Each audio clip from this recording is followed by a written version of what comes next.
మా దేశంలో స్వాతంత్రం వచ్చిన తర్వాత 43 సంవత్సరాల తర్వాత 1990 జనవరి 18 ఈ కశ్మీర్లో ఉండాలనుకుంటే మతం మారండి, లేకపోతే ఈ కశ్మీర్ వదిలిపెట్టుకోండి హిందువులు. మళ్ళీ 3 రోజుల తర్వాత స్పెషల్ రిబేట్ మీకు.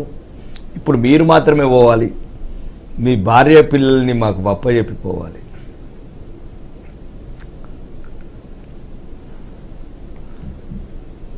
ఏ ఒక్క నా కొడుకు, భారతదేశంలో ఉన్న ప్రతిపక్ష నాయకులు, ఏ ఒక్క నా కొడుకు, ఏ ఒక్క నా పార్టీ హిందువుల పట్ల ఇంత పైశాచికము భారతదేశంలో, మన దేశంలో, మన రాష్ట్రంలో, మన ఆర్మీ, మన పోలీసు, మన చట్టాలు ఉండగా హిందువుల మీద ఇంత అఘాయిత్యాలు ఎందుకు అని ఒక్క నా కొడుకు అడగలేదే. అంటే మానభంగాలు చేసుకుంటే ఆడపిల్లల్ని రంపాల మీద కూర్చుండ్రు, రంపాల మీద. కర్ర కోయడానికే, కర్రని కోయడానికి ఇబ్బంది పెట్టడంలో మనిషిని, ఆడపిల్లల్ని కోసిండ్రు ఆ కొడుకులు. అంటే మేము ఎట్లా బతకాలి ఈ దేశంలో? కాబట్టి మా జాతిని జాగృతపరచుకోవాలా, మా జాతిని చైతన్యపరచుకోవాలా, మా జాతి నిలవాలా, దేశం గెలవాలా అన్నదే భారతీయ జనతా పార్టీ లక్ష్యం. కాబట్టి నిరంతరం మా జాతి గురించి పోరాడతాం. నిరంతరం శ్వాస ఉన్నంత వరకు హిందూ జాతి గురించి పోరాడతాం. మేము హిందూ జాతి గురించి పోరాడుతాం. ముస్లింలు ఏమంటలేమే? ముస్లింలను రెచ్చగొడుతున్నది మీరు, ముస్లింలను రెచ్చగొడుతున్నది మీరు. కాబట్టి దానికి సరైన సమాధానం కొన్ని చోటిస్తున్నాం. కాబట్టి ఈరోజు దేశంలో హిందువులు గౌరవం ఉండగలుగుతున్నారు, మేము ఉన్నాం కాబట్టి. కానీ వాళ్ళ సాంప్రదాయము, నమ్మకము, ఇప్పుడు ట్రిపుల్ తలాక్ లాంటి దాంట్లో మీరు ఇప్పటికి ఇన్వాల్వ్ అయ్యారు. తర్వాత మీరు అన్నట్టుగా యూనిఫామ్ సివిల్ కోడ్ పేరుతో మీరు అందరినీ ఒక్క చట్టం మీద తీసుకొచ్చే ప్రయత్నంలో వాళ్ళకున్న కొన్ని స్పెషల్ ప్రివిలేజెస్ ఏమైనా వాటిని మీరు కాల రాస్తున్నారు. ఇలాంటి మాటలు కొన్ని వినిపిస్తున్నాయి. ఇంకోటి అదే కాకుండా ఇప్పటికే మనం చూస్తాం సిఏఏ పేరుతో అదేదో జరుగుతుందన్న ఒక అనుమానం అయితే ప్రజలు ఇప్పటికీ అట్లే కొనసాగుతుంది. దాన్ని ఆ ప్రశ్నలకు సమాధానం చెప్పాలి, అనుమానాలను నివృత్తి చేయాల్సిన బాధ్యత అయితే కేంద్ర ప్రభుత్వంలో అధికారంలో ఉన్న పార్టీగాను మీకు ఉంటుంది. అంతేకాకుండా మెజారిటీ ప్రజలను రిప్రజెంట్ చేస్తున్నామనే ఒక మాట చెప్తున్నప్పుడు ఆ బాధ్యత మీద కనిపిస్తుంది. మరి అటువైపు ఏమి చర్యలు? ఇప్పుడు మీకు దేని మీద? సిఏ మీద, అన్నిటి మీద చేస్తాను. సిఏ ఉంది కదండి, సుమారు ఆఫ్ఘనిస్తాన్లో 24 మంది, పాకిస్తాన్లో కొద్దిమంది, అండ్ బంగ్లాదేశ్లో కొద్దిమంది, మొత్తానికి 33,500 మంది ఈ సిఏఏ వల్ల బెనిఫిట్ అయిన వాళ్ళు. అంటే మొత్తానికి తరమబడి వాళ్ళ బిడ్డలని కిడ్నాపులు చేసి, అత్యాచారాలు చేసి, మత మార్పిడి చేసి నికా చేసుకున్న దేశాలు, బతుకుండగానే పానాలు తీసిన దేశాలల్లా బతకలేక, ఎక్కడ ప్రపంచంలో ఏ ఆశ లేక, ఎవ్వరు రానియలేక, మాకున్నది ఒకే ఒక హిందూ దేశం నచ్చి ఢిల్లీ గుడారాలల్లా 30 సంవత్సరాల నుంచి బతుకుతున్నారు. గుడారాలల్లా 5 ఎకరాల ఇల్లున్నోడు వచ్చి ఢిల్లీలో గుడారాలు ఉంటున్నాడు. ఒకటి రోజుకు భారతదేశంలో 80,000 మంది పుడుతున్నారు, 29,000 మంది చనిపోతున్నారు. రోజుకు 50,000 మంది పుట్టే దేశంలో 33,500 బరువు అవుతారండి. 33,500 ఒక్కరోజు పుట్టిన జనాభా కాదండి దేశంలో.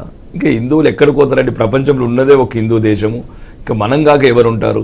కొందరు అంటారు అలా ముస్లిమ్స్ కూడా ఇట్లా రావద్దంటే, ముస్లిమ్సే కదా అక్కడ మెజారిటీ మతస్థులు. వాళ్ళ అరాచకాలు తట్టుకోలేకనే వాళ్ళు ఇక్కడికి వస్తామంటారు. మళ్ళీ వాళ్ళని రేపు చేసిన కూడా మళ్ళీ వచ్చి మళ్ళీ రేపు చేయమంటే ఇట్లా భారతదేశంకి వచ్చి. అది యూనిఫామ్ సివిల్ కోడ్ అనేది ఇది ప్రపంచంలో వాళ్ళ సౌదీ కావచ్చు, ముస్లిం దేశాలు కావచ్చు, అక్కడ అన్ని యూనిఫామ్ సివిల్ కోడ్లో ఉన్నాయి. ఆ దేశాలు ముస్లిం దేశాలనే. రెండోది భారత రాజ్యాంగంలో కూడా యూనిఫామ్ సివిల్ కోడ్ అంబేద్కర్ గారు అప్పుడే చెప్పారు ఇమీడియట్లీ చేయాలని.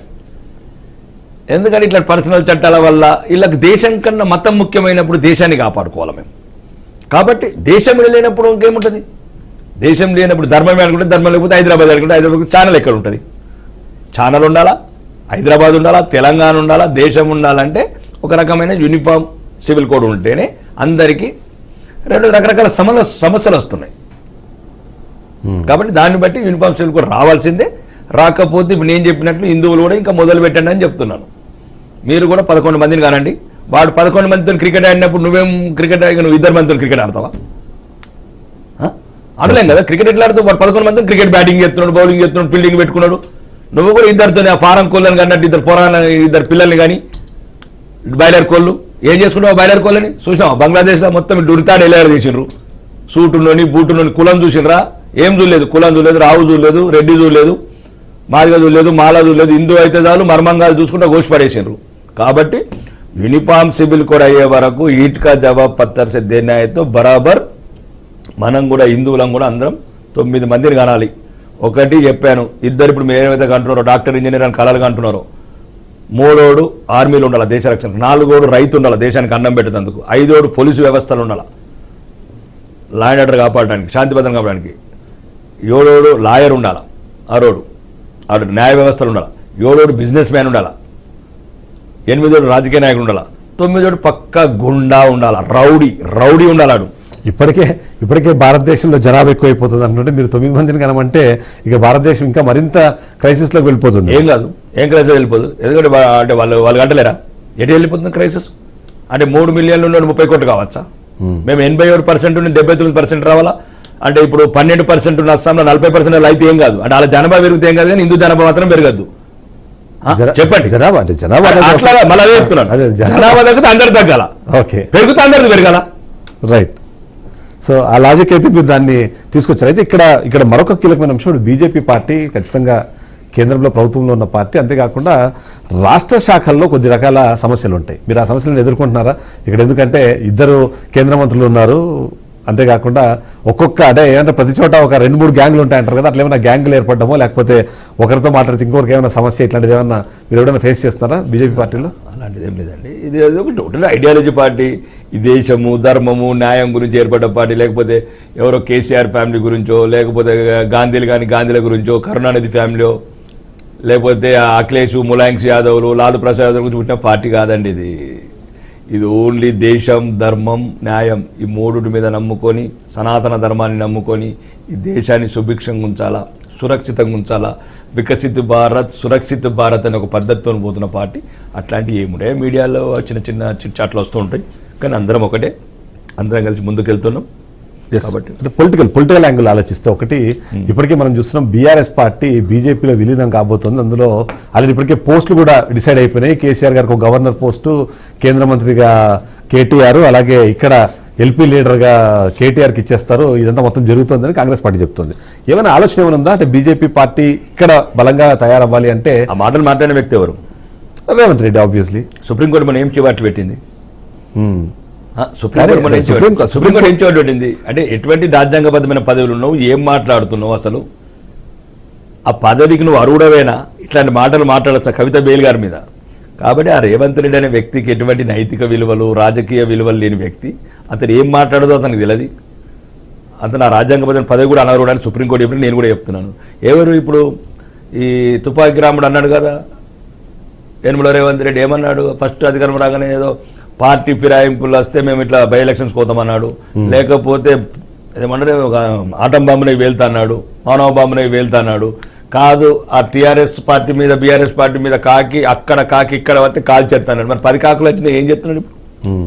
ఆ 10 కాకులను ఎత్తుకొని ముద్దాడుతున్నదే రేవంత్. అంటే రేవంత్ రెడ్డి ఏదన్నా నైతిక విలువ గురించి మాట్లాడితే దయ్యాలు వేదాలు వల్లించినట్లు. ముఖ్యంగా ఈ రాక్షస సంతానం, రాక్షసులు ఒకటే. ఇది దేవతల వంశం ఉన్న పార్టీ, దేవతలమే ఉండాల్సిన పార్టీ, ధర్మాత్మలు ఉండాల్సిన పార్టీ. కాబట్టి ఆ 10 మంది ఎమ్మెల్యేలు ఎవరైతున్నారు ఇప్పుడు ఏ పార్టీకి పోయారు? ఏ పార్టీకి వెళ్ళారు? కాంగ్రెస్ పార్టీ. రాక్షసుల పార్టీకి పోతారు. కాబట్టి అవన్నీ మోసపోతే వాగ్దానాలు. మాకు ఎవ్వరు అవసరం లేదు. ఎవరైతే మా నాయకత్వం చెప్పిందో మా పార్టీకి రావాలనుకుంటే మీరు రాజీనామా చేసి రండి, రైట్, అంతే. కాబట్టి మాకు స్వతంత్రంగా ఎందుకు ఇప్పుడు వాళ్ళు అసలు గెలిచామా 8 మంది ఎంపీలు 36% ఓట్లు వచ్చినాయి. ఇంకొక 4% కొద్దిగా ప్రజా చైతన్యం తీసుకొచ్చి ప్రజల్లో చైతన్యపరిచి ప్రజా సమస్యల మీద మంచిగా పోరాడినాం అనుకోండి, ఆటోమేటిక్గా వచ్చేస్తుంది మాకు. కానీ అంటే మీ పార్టీ ఈరోజు మీరు మాట్లాడుతున్న 36% లేదో ఇప్పుడు మీరు అనుకుంటున్న ఆ బలం ఏదైతే ఉందో ఆ బలము వలస నేతలు కూడా అందులో ఒక భాగస్వామ్యంగా మారారు.